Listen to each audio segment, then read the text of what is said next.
Je suis maintenant rendue à l'étape 5. À partir de ce moment-ci, on va travailler avec ce qu'on appelle les événements. Les événements, on peut dire que c'est les règles du jeu. C'est ce qui se passe, par exemple, quand un ennemi frappe le personnage. C'est ce qui se passe quand on veut tirer. Qu'est-ce qui arrive quand notre projectile, accroche l'ennemi. Donc, toutes ces règles-là, il faut les définir et ça va s'appeler des événements. Il faut prévoir plein de choses et on va le prévoir, on va l'écrire dans la feuille d'événements. En ce moment, il n'y en a pas. Quand il va en avoir, vous allez les voir s'ajouter ici et ils vont être exécutés dans l'ordre, c'est-à-dire d'en haut jusqu'en bas. La première chose qu'on va faire, c'est de choisir la direction des astéroïdes et on veut que ce soit au hasard pour pas que ce soit toujours la même chose quand on va rejouer à notre jeu. Donc, on double-clique sur la page ou on pèse sur Ajouter, mais si on double-clique, ça fait la même chose pour choisir un événement. On doit voir dans ce menu quel objet est en lien avec l'événement qu'on veut faire. Donc, on peut avoir tous les objets qu'on a créés, on peut avoir les entrées du clavier et de la souris, mais on peut avoir aussi système qui veut dire que c'est l'ordinateur qui va faire quelque chose. C'est ce qu'on va choisir pour commencer. Système. Une fois qu'on a trouvé quel objet, on doit choisir c'est quoi l'action. Donc, à quel moment on veut que l'action soit déclenchée. Cette fois-ci, on va aller trouver au démarrage de la scène. Donc, il y a plusieurs catégories. Vous voyez qu'il y en a vraiment plusieurs. Il faut choisir celle qu'on veut. Je veux choisir au démarrage de la scène qui est dans début et fin. Donc, suivant. Une fois que j'ai fait ça, ça s'inscrit ici.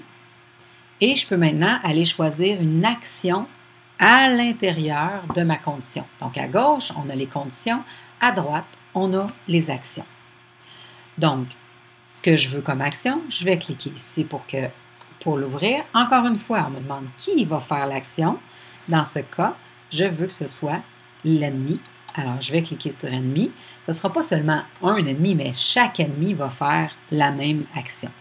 Donc, je choisis celle-ci.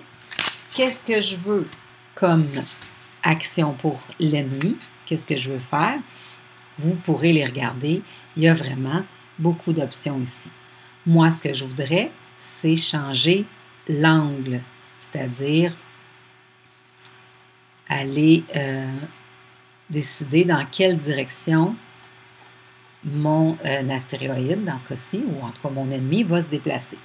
Donc, je vais choisir angle et je dois écrire quel angle. Mais dans mon cas, je voudrais que ce soit au hasard pour que ce ne soit pas toujours la même chose.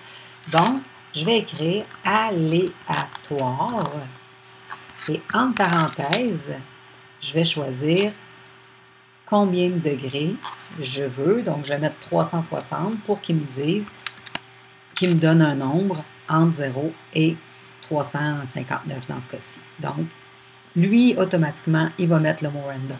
Juste un petit détail, je ne peux pas écrire random parce que je suis dans une interface en français et que dans l'interface en français, le mot random n'existe pas. Alors, si je mets random, il va choisir racine qui est le plus proche dans l'ordre alphabétique. Je ne veux pas ça. Donc, il faut vraiment l'écrire aléatoire.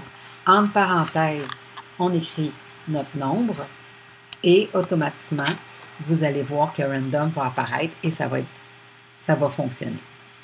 Donc, au démarrage de la scène, l'ennemi va avoir un angle au hasard entre 0 et 359 degrés.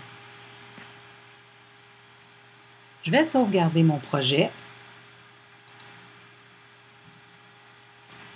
et je vais passer aux événements suivants.